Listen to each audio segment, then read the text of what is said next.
Жәния мен Ғалия ауылдың қарапайым қыздары еді. Жәния 17-де, Ғалия 15 жасқа толғанда көптен науқас аналары дүниеден озды. Ес біліп қалған қыздар болғанмен, аса ауыр қайғы екеуіне оңай тимеді. Енді екеуіне сүйеніш болар панасы жалғыз әке ғана. Екеуі үй ішінің бар күйбеніне аналары бар кезден-ақ ерте араласқандықтан шаруа атқару қиынға тиген жоқ. Жұмысына ерте кетіп, кеш келетін әкелерінің қас-қабағына қарап, тамағын даярлап, киімін кірсіз ұстайтын. Жәнияның әне-міне мектеп бітіруі де таяу, ал Ғалия болса 9-шының аяқтайтын кез еді. Тағдыр соққысы екі қызды тағы да аямады. Жалғыз қамқоршылары әкелерін де жұмысындағы кенеттен болған жазатайым бақытсыз жағдай алып кетті. Әкелері жылу қазандығының жарылуынан қайтыс болды. Бұл көктемге салым уақыт еді. Екі қыз нағыз жетімдік пен қиындықты енді шындап сезіне бастады. Бір ата-анадан өрбіп, бір ұядағы бір тәрбиемен өссе де, екеуінің мінезі екі түрлі еді. Жәния әкесі сияқты бір беткей, тік мінезді, дегеніне жетпей тынбайтын қайсар болатын да, Ғалия болса анасы сияқты мейірімді, ұян, тұйық еді. Екеуіне ауыл адамдары, көршілері ерекше мейіріммен қамқорлық жасады. Шын мәнінде не әкесінің, не шешесінің жағынан ет жақын ағайындары жоқ еді. Себебі ата-аналары балалар үйінде өскен. Екеуі осы ауылға жолдамамен жұмысқа келіп, табысып, тұрақтап қалған екен. Әкесі Мұрат пен анасы Сәуле жастайларынан осы ауылда еңбек етіп, олардың адалдығын, кішіпейіл, қарапайым, еңбек сүйгіш екенін таныған ауыл адамдары да орталарына тартып, құрмет көрсеткен. Санаулы күндерден кейін мектеп бітіретін Жәния сіңлісі Ғалияға алаңдайды.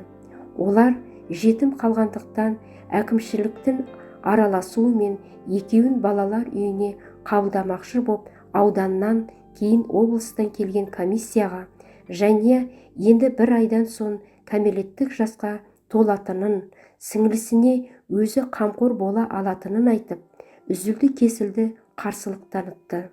Мұны көршілері де, әке анасын білетін адамдар да құптап, Жәнияның батылдығы мен қайсарлығына сүйсінген.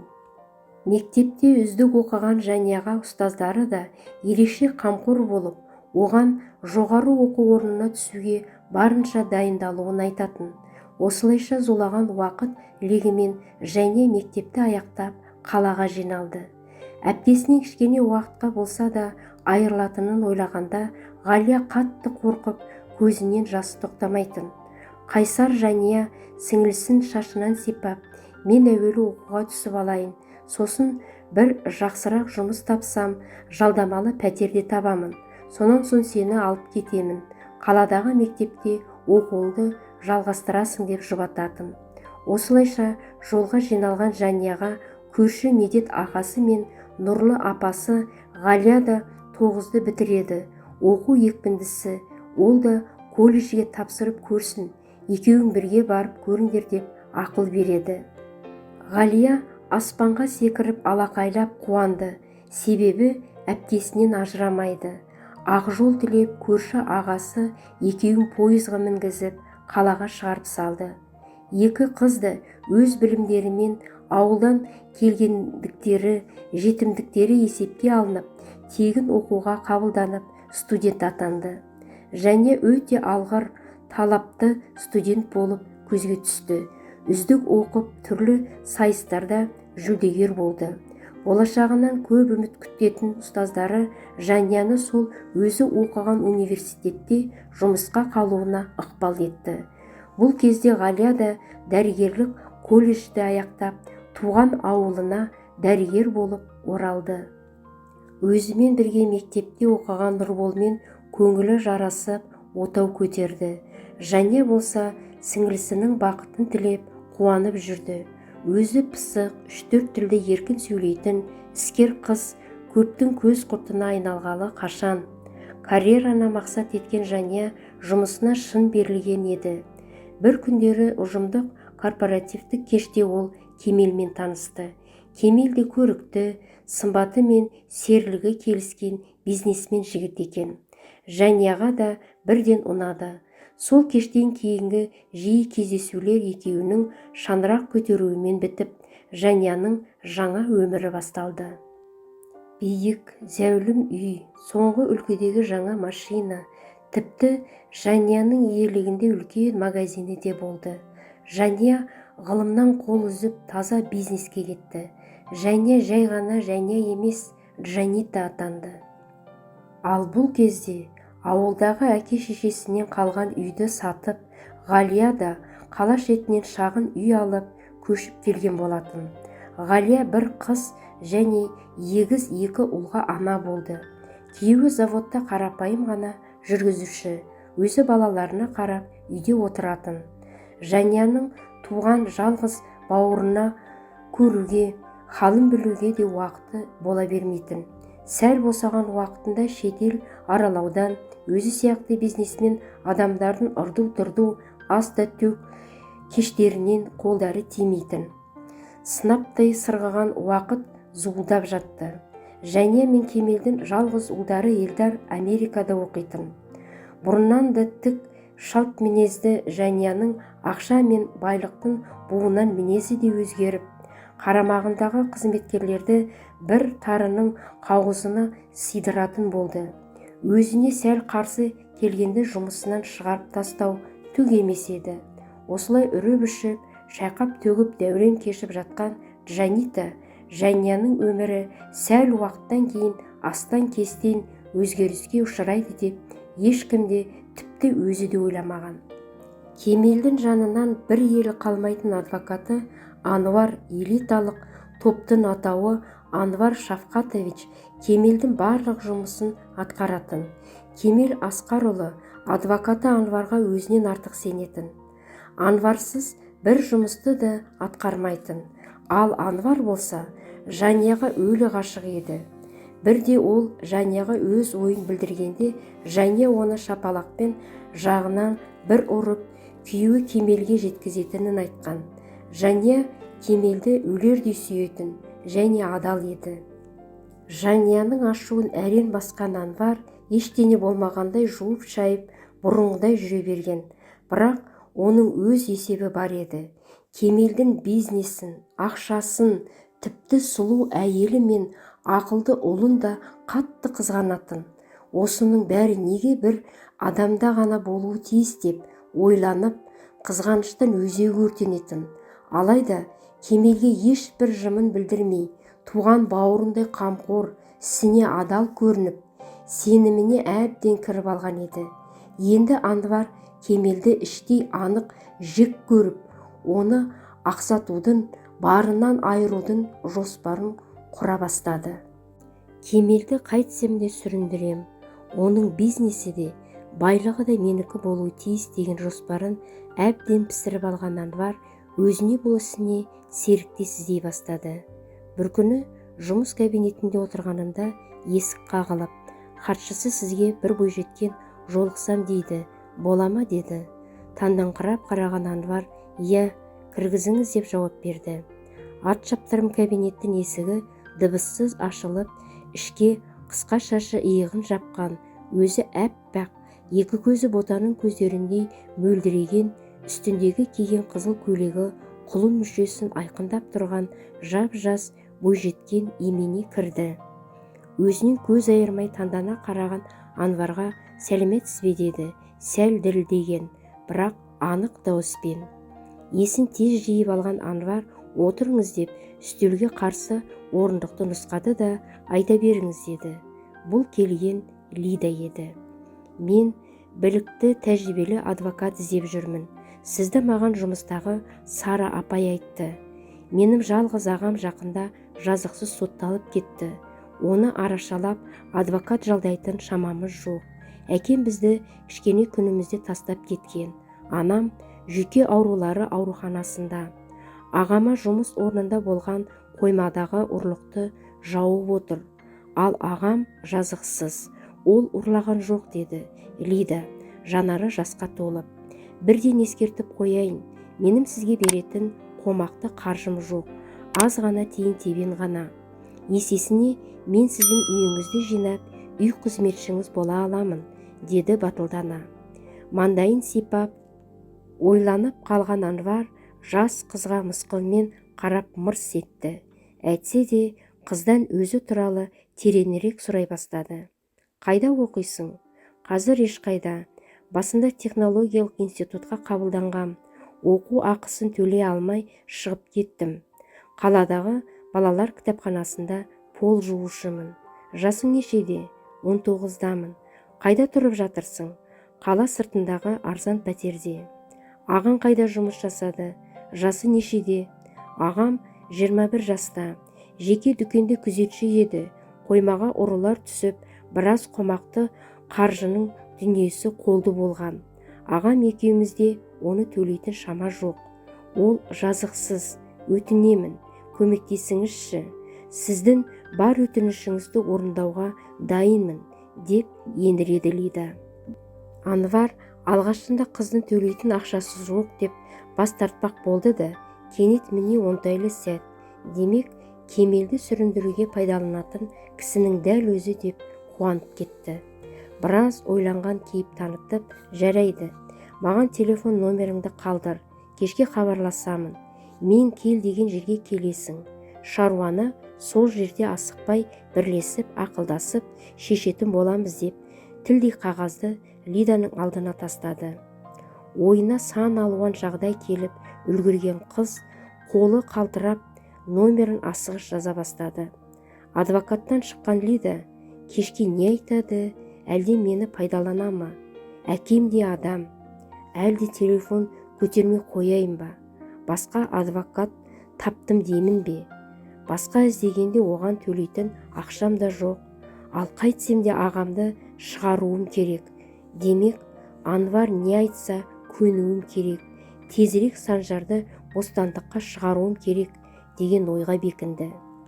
Ал бұл кезде Анвар өз жоспарын пысықтап, алақанын ысқылап қойып, қуана жымындап отыр еді. Кеш болды. Анвар Лиданың номерін теріп, оған сюрприз кафесіне келуі керек екенін ескертті. Сәл жүрексініп, алуан ойдан басы ауырып кеткен Лида барынша сәнденіп, кафеге келіп кірді. Екі адамға арналған тапсырыстан қайысып тұрған үстелге жақындап отырды. Алдындағы шырыннан фужерлерге толтыра құйып Анвар сөз бастады. Лида, мен көп ойландым. Мұндай іске кіріскенде қай адвокат та әрине еңбегін талап етеді. Мен сенің жағдайыңды ескеріп, саған жай ғана көмек етемін. Тек бір ғана шартым бар. Сенің менімен істес екеніңді жан адамға айтушы болмайсың. Әйтпесе, ағаңа көмектесе алмаймыз. Осыған келіссең, ағаңмен кездестіре аламын және жуық арада бостандыққа шығуына көмектесемін. Әрине, Анвар Шахатович, мен кімге айтайын? Алам болмаңыз, менің де бар тілегім осы емес пе? Ендеше қалған істі өзім уақыты жеткенде саған қоңырау шалып айтып отыратын боламын. Осымен келістік деп, есептейік деп, күректей қолын ұсынды. Лиданың нәзік саусақтары алақанынан көрінбеді. Арада көп уақыт өткен жоқ. Анвар Лидаға телефон шалып, өзін бір досымен таныстыратынын, ол өте тамаша, әрі қалталы жігіт. Егер оның көңілінен шығып, ұнай алсаң, онда ағам бостандыққа шықты дей бер деді. Кешке қаланың қақ ортасындағы байлар ғана қонақ болатын аса қымбат мейрамхананың мекен жайын айтты. Кабинетінен шығып, Кемелдің кабинетіне келді. Кемел әлдебір қағаздарға қол қойып отыр екен. Бос, сіз екеуміз көптен жұмыс деп көңіл көтерген жоқпыз. Бір демалыстың ыңғайы шығып тұрған сияқты. Ал, айта бер, Анвар, қайда барамыз? Қайда дейсің бе? Деп күлімсірей, көздерін ойнақ шықты Анвар. Ендеше жұмыстан ертерек шығып, Марсельге тартайық. Мен сені тамаша бойжеткенмен таныстырамын. Оны көптен білемін, екеуміз жерлеспіз деді Анвар. О, сенің жігітшілігіңді түсінемін. Ал менің Джанитам бар емес пе? Сен Джанитаңмен 20 жылдан аса тұрып келе жатырсың. Ал бұл бойжеткенді бір-ақ рет көріп танысасың. Мен саған Джанитаңды таста дедім бе? Кемел басын шайқап күліп жіберді. Ой серім-ай, қоймайсың ғой сен. Жарайды, келістік. Қызыл жасыл шама ойнап, іші даңғазы музыка әуеніне билеп жатқан жас та, жасамыс та адамдар қарасы баршалық екен. Олар тіп-тіке төрдегі үстелге тартты. Кемелді бұрыннан танитын мейрамхананың иесі зыр жүгіріп, Кемел Асқарович, не қалайсыз деп өзі келіп, тапсырыс кітапшасын берді. Кемел кітапшаны Анварға қарай ысырып, ал таңда, мен сенің қонағымын ғой деп күлімсіреп. Осы кезде есіктен енген бойжеткен тура бұлар отырған үстелге беттеді. Үстінде иығы мен тамағы ашық кешкі үлгідегі жылтыр қара көйлек, мойнында нәзік алтын түстес алқа, шашын әсем түйген әппақ өнді, мөп-мөлдір қап-қара көзін найзадай ұзын кірпіктері көмкерген, ерні гүлдей үлбіреген бойжеткеннің аяғындағы жылтыраған біздөкше қара туфли. Үстінен аңқыған әтір иісі танауды қытықтайды. Кемел сонша қадалып қарағанына өзі ыңғайсызданып, аруға орындық ұсынып отыруына жәрдемдесті. Анвар қымбат шарапты ашып, фужерлерге сыңғырлатып құя бастады. Кемелге көз тоқтатып қараған бойжеткен иықты, шашын бір жағына қайырған, қалың қасты, аздап шүңіректеу көзді, қыр мұрынды, тартымды жігітті көрді. Шамамен 45-те шығар деп болжады қыз. Үшеуі таныса отырып, әңгімелесіп отырды. Кемел мен Лида 2 рет билеп те келді. Лида Кемелге қатты ұнады. Олар мейрамханадан шыққанда мезгіл түнгі 1-ден асқан еді. Қала сыртында Кемелдің жеке зәулім үйі бар еді. Таныстықты сонда жалғастыруды қалады Кемел. Кемел орнынан тұрып кеткенде Анвар Лидаға қайтсең де ұнауға тырыс. Осының көңіліңнен шықсаң, ағаң да бостандыққа шығады деп сыбырлап үлгерді. Жұмысынан ерте келген Жания үй қызметшісіне стол даярлатып Кемелді күтті. Телефонына неше қайтара қоңыраулатса да сөндіріп тұрды. Бұрында осылай арасында сауналатып немесе аңға шығып кететінін білетін, бірақ қай кезде де қоңырауына жауап беретін. Мазасыз түн өтті. Жания магазиніне кетті. Бұл кезде Анвар тағы да бір адам ойына келмейтін сұмдықты ойластырып қойған. Кемел жұмысына жай келді. Анвар да оның келуін күтіп дайын отырған. Қолындағы үлкен сары конвертті Кемелдің алдына тастай салды да өзі қарсы отырды. Бұл не, деді Кемел, Анварға таңдана қарап. Ашып көр дегенді ишарамен ұқтырды анау. Конвертті ашып ішінен түскен фотоларды көрген Кемел тұтығып кетті. Әр фотода Джанитасы бір сымбатты жас жігітпен құшақтасып пляжда түскенін көрді. Міне, көрдің бе, саған әйелге сенім жоқ дегенмін, Кемел. Сен тыңдамадың. Сол себепті мен жасырын фотограф жалдап Жанияны бақтырғанмын. Кемел шаштарын уыстай қысып, өні өрт сөндіргендей боп кабинетін кезіп кетті. Көрген суреттерінің фотошоп екенін ойлауға ақылы да жетпеді. Дереу сырт киімін киді де шығып жүре берді. Сол бетімен машинаға отырып, Лиданы тауып алды да қала сыртындағы үйге тартты. Екінші күні түс қайта жұмысына келген Кемел Анварға ажырасу туралы құжаттарды дайында деді. Ал Анварға керегі де осы еді. Ол дереу конверт пен фотоларды жинап алып, енді Жанияға бет алды. 2 күннен бері Кемелден хабар ала алмай жунырған Жания Анварды сұрақпен тергеудің астына алды. Аптық па, сен әуелі мыналарды көр, деді. Конвертті тұмсығына тақаған Анвар зымияндана жымиып. Анвар, мұның бәрі сенің қолыңмен жасалған. Сен менен өш алуды ойлағансың. Мұнымен біткен жоқ. Сен мынаны оқып шықта қол қой. Бұл не? Ажырасу туралы құжат? Саған кім айтты мені Кемелден кетеді деп? арсыз хайуан, көзіңді жоғалт бұл жерден, деді. Жәния ашудан қалтырап. Дереу Кемелге телефон соғып еді, ол көтермеді. Ызадан жарылардай қалшылдаған Жәния Кемелдің офисына тартты. Бірақ ондағы күзетші сізді кіргізбе деген деп кіргізбей қойды. Амал жоқ, үйіне қайтты. Жанын қоярға жер таппай аласұрған Жанита машинасына отырып қалайда Кемелді кездестірмек болып қайта шықты. Кеңсесінен шыққан Кемел Жанияға сен боссың және үйде, дүниеде бөліске түспейді. Машинаң мен киім кешегіңді ал да көзімнен құры. Екеуміз некеге отырғанда кім көзге шөп салса, сол ештеңесіз үйден кетеді деп келіскенбіз. Ендеше бар, солай, деді де машинасына мініп кете барды.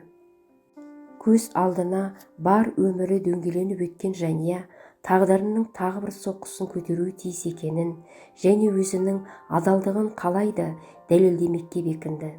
Осы оймен үйіне жеткен ол тек киімі мен өзіне тиісті әшекейлерін жол сөмкеге салып, машинасымен қала сыртына жөнелді. Қала сыртындағы жер үйлерден сіңлісі Ғалияның үйін мекен жайы бойынша әрең тауып алды. Үй деген аты ғана, кіп-кішкентай. Есіктен аттаған бойда сыз иісі қолқаны қауып, тыжырынып қалды Жәния. Бірақ кері қайтарға жол жоқ. Есікті қағып еді, кіріңіз деп дауыстады іштен еркек дауысы. Жәния ішке кіріп тұрып қалды. Нұрбол газда тамақ қойып жатыр. Ғалия қайда? Ғалия перзентханада. 4-ші баламызды күтудеміз. Арада 13 жылдай үзіліс болғаны әсер етті ме? Дәрігерлер сақтандыру деп жатқызып қойды, деді Нұрбол ұян үнмен. Тыжырынған Жәния аяқ киімін шешпестен төргі үйге өтіп төсекке отырды. Сіңлісімен көріспегелі 3 жылға болыпты. Өткенде телефон арқылы қарызға ақша сұраған сіңлісін жерден алып жерден салған. Тіпті аяғы ауыр екенін естіп алдыртып таста, үшеуін әрең бағып отырсын деп айқайлап ұрысқаны есіне түсті. Орнынан жедел тұрып перзентханаға тартты. Сіңлісін көріп уақытша үйінде тұратынын ескертті. Бірақ Кемел екеуінің арасындағы жайтты айтпады. Әпкесінің мінезін білетін Ғалия да үндемеді. Осы шет жақтағы жатаған үйлердің бәрінің төбесінен қарап бір зәулім үй тұр. Оны көрген сайын Жәния өз үйін, бұрынғы тұрмысын есіне алатын. Жәния сол сіңлісінің 3 бөлмесіне қыстырылмай пәтер жалдамақшы. Жұмыс та қарастыратын болды. Бұрынғы салтанатты дәурені аяқталып, Жәния үшін қиын күндер басталды. Ол жұмыс тапқанша қымбат киімдері мен алқа моншақтарын, қымбат жүзіктерін сата бастады. Сол ақшасына пәтер жалдап тұра бастады. Сіңлісінің жай күйін енді ұққан Жәния оған ұрысқаны үшін өзін жазғырды. Айы күні жақындаған Ғалияның денсаулығына қауіп төніп, нәрестесі мен екеуін құтқару үшін шұғыл ота жасалуы тиіс болды. Нұрбол қатты қиналды. Оның сонында да көмектесе қоятындай ешкім жоқ. Ауылдағы кәрі ата-анасы мен жұмыссыз іні, келіні сол зейнетақы мен азығын аулақ ұсақ малмен күн көріп отыр. Шын дағдарыс, шарасыздық енді басталғандай. Дәрігерлер босануға болмайды дегенде, Жәния алдыртып таста дегенде, ештеңеге қарамай тәуекел етіп, бұның ұрпағына өмір сыйлау үшін басын өлімге тіккен Ғалиясына қайтып көмектеседі. Нұрбол жұмыс орнынан қаржылай көмек сұрады, бірақ ол отаның жарты ақшасына ғана жететін еді. Ғалияның бет бақтырмайтын мінезін білетін Нұрбол оған ештеңе айтқысы келмеді. Бір күні сіңлісінің халін білмекке барған Жәния дәрігер отаға ақша таптыңыз ба деп сұрады. Еш нәрседен бейхабар Жәния дәрігерден естіген хабарынан қорқып кетті. Дереу не амал істеу керек деп ойлай бастады.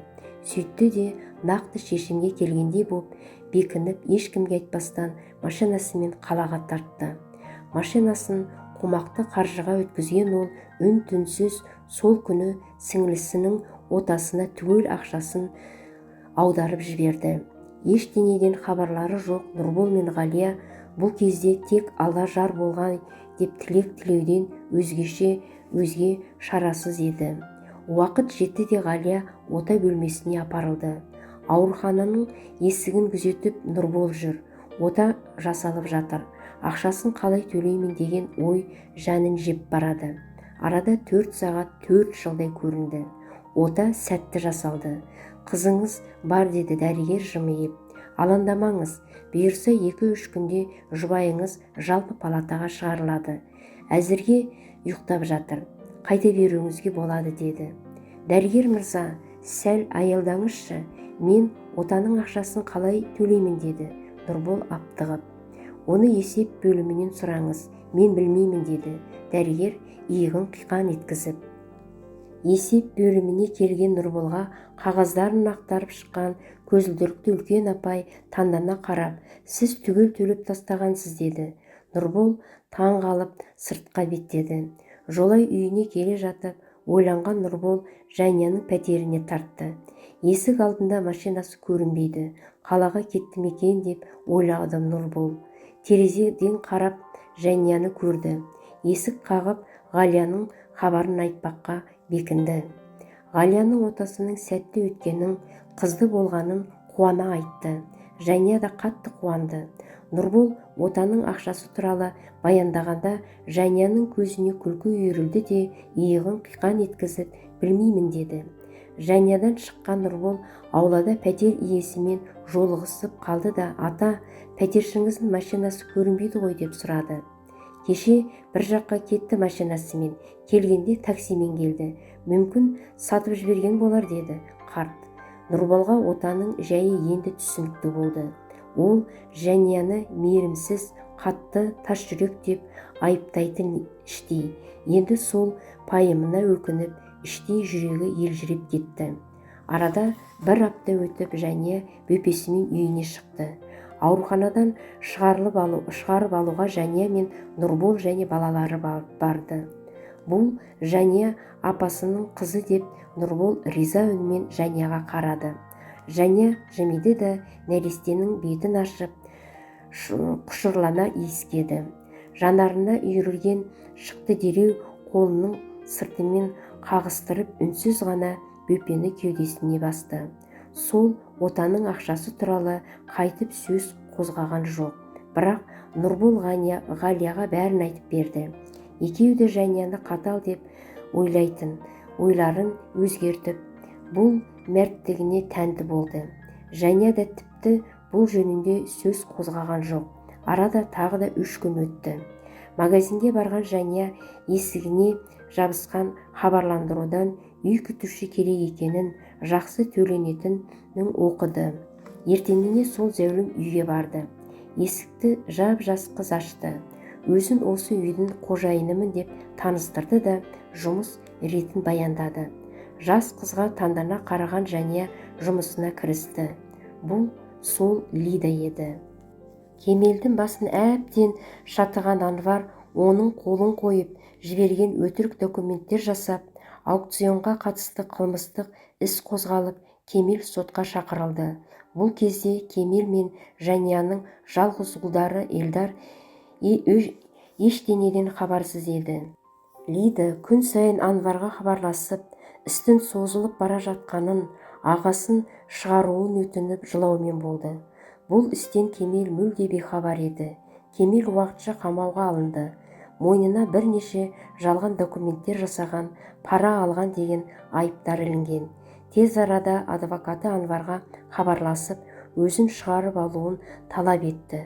Ал Анвар асықпады. Лидаға енді бұл ойын аяқталуға сәл қалды деп айтуға келген Анвар үй жинап жүрген Жәнияны көріп талып түсуге қалды. Бұл үй кімдікі екенін Жәния да енді түсінді. Ал Анвар болса шімірікпестен Жәнияға орныңды жаңа тауыпсың, құттықтаймын деп арсыздана күлді. Ызаға булыққан Жәния есіктен ытқып шығып, беталды жүре берді де кенет Анвардың Лидаға не үшін келгенін білу керек деп шешті. Осы оймен ол дыбыссыз аз үйге келіп, залдағы Анвардың айтқандарын тыңдай бастады. Кенет оның ойына телефоны түсіп, телефонды дыбыссыз күйге келтіріп, диктофонын қосты да залдың есігіне таяу сырып жіберді. Анвардың айтқандары ап-анық көтеріңкі дауыспен саңқылдап естіліп тұрды. Себебі Жанияның шығып кеткенін көрген олар қайта келеді деп ойламады. Анвар, сіз мені қандай іске араластырдыңыз? Мен бұлай Кемелдің обалына қала алмаймын. Қиянат жасағым келмейді, деді Лида жыламсырап. Лида, сен ағаңды жуық арада көргің келе ме? Әрине, бірақ мен бұлайша болады деп сөзін Анвар бөліп жіберді. Сен тыңда, көгершінім, енді сәл ғана қалды. Кемел түрмеде түсті. Оның атынан қол қойылған құжаттарды ол дәлелдей алмайды. Ал сүйікті Джанитасы бір тиынсыз қалды. Ұлы Америкадан келсе де, оған мұрагер ретінде заңдастырылған құжаттар жоқ. Сондықтан іс бітуі таяу. Кемелдің байлығы да, бизнесі бәрі менікі. Сен ағаңды босатып алып, өз жөніңді табасың. Оңбаған, залым, сұржылан деп айғай салды Жания, шыдай алмай залға бірақ атылып. Екеудің көздері алақандай болды. Лида түкке түсінбей, үлкен көздері одан әрмен бақырайып, үрейлене қарады. Сонда барып, оның миына Жания Кемелдің әйелі болды ғой деген ой жетті. Түрмеге Кемел емес, сен түсесің, оңбаған. Мен бәрін де естідім. Дәл қазір полицияға барып айтып беремін, деді де Жания есік көзіндегі телефонын іліп алып сыртқа жүгірді. Бар, сен ештеңе дәлелдей алмайсың. Сенің сөзіңе ешкім сенбейді, деді Анвар соңынан айқайлап. Ал енді мен қалаға кеттім. Өзімнен хабар күт. Байқа, артық ештеңе бүлдіріп жүрме, деді де Лидаға сұстана қарап шығып кетті. Мензен күйде Лида отырған орнынан тапжылмады. Жания пәтеріне соғып, құжаттары мен сөмкесін алып, қалаға баратын такси ұстады да тіке полиция бөлімшесіне тартты. Есік қағып ішке кірген ол отырғанда Марат деп таңдана қарады. Жания, бұл сенбісің? Қайдан жүрсің бұл жақта? Марат, саған бәрін түсіндіріп айтып беремін. Кемел кінәсіз түрмеде отыр. Оны босатуға жәрдемдес, деді де Жания бәрін дайындап берді. Телефонның диктофонын қосып еді. Лида мен Анвардың сөздері ап-анық жазылыпты.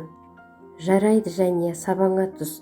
Бәрі де жөнге келеді, деп тыныштандырып Марат су ұсынды. Марат Жанияның 10 жыл бірге оқыған сыныптасы, және Жанияны ұнататын. Әйтсе де, Жанияға білдіруге батылы жеткен емес еді. Біраз кеңескеннен кейін Марат Жанияға алаңдамай қайта беруіне болатынын, Анвардың тұтқындалатынын айтты. Бұл кезде Кемел мен Жанияның жалғыз ұлдары Элдар да демалысқа келген. Тіке қаладағы үйіне келген ол әке-шешесін таппады да әкесінің кеңсесіне тартты. Әкесінің орнында Анвар отыр. Анвар аға, әке мен шешем қайда? Әкең түрмеде. Ол шешеңді көзіне шөп салғаны үшін қуып жіберген. Әкеңнің қала сыртында үйі бар. Сен сол үйге бар. Мына үйлеріңде бөгде адамдар сатып алайын деп жатыр, деді. Есеңгіреген Элдар екі көзі жасқа толып, не болды бұларға? Анвар аға, мамам ондай емес, өтірік айтасыз, деп шыға жөнелді. Қала сыртындағы үйге келген Элдарға есік ашқан Лида, сізге кім керек, деді. Ол Кемелдің ұлы туралы ештеңе білмейтін. Бұл менің әкемнің үйі. Кемел Аскарович менің әкем. Мен Америкадан оқудан келдім, деп жөнін айтты. Ол Лиданы әкесінің үй қызметшісі деп ойлаған. Қала сыртына қайта келген Жания енді Лидадан бәрін сұрауға бекініп, тіке зәулім үйге тартты. Табалдырықтан аттаған Жания Элдарын көріп, балам, деді де жанарынан жас та парлап, құшағын жая ұмтылды. Анасы баласына бастарынан өтіп жатқан хикаяны баяндап берді. Енді екеуі Лидаға шындықты баяндап беруін, бұл істің бәрібір беті ашылатынын және өтірік айтса, ол кезде Лидаға қиын болатынын өтінді. өзі де қорқып, қандай іске араластым деп кімнен ақыл сұрарын білмей жүрген Лида бәрін жайып салды. Сөйтіп үшеуі қайтадан полиция бөліміне жиналды. Бұл кезде полиция Анварды тұтқындап, ол ештеңені мойындамай жатқан болатын. Лида мен Жәния мен Анварды беттестіріп үшеуінен жауап алған тергеуші істі қағазға түсіріп, Жәнияға қаладан ешқайда кетпеу керектігін ескертті. Ал Лиданы осы іске қатысы бар деп танып, уақытша тергеу камерасына жіберді. Ағасын құтқарамын деп өзі шатасқанын түсінген Лида еңіреп жылай берді. Сен ақталасың, жылама, деді Жәния. Арада мазасыз уақыт өтіп, сот болды. Кемел мен Лида ақталып шықты. Ал Анварға қасақана ұйымдастырылған іс-әрекетіне жауап беретін кез келді. Оған бірнеше айып тағылып, 11 жылға кесілді. Босап шыққан Лиданың халін түсінген Жәния оның ағасының жазықсыз екенін айтып, Мараттың араласуымен түрмеден шығуына көмектесті. Жәнияның қатал қайсарлығы мен әділдігіне, адамгершілігіне тәнті болған Лида көз жасын көл қылып өмір бойы қарыздар екенін, бұл жақсылығының немен өтерін білмейтінін айтып, шексіз алғысын айтып қала берді.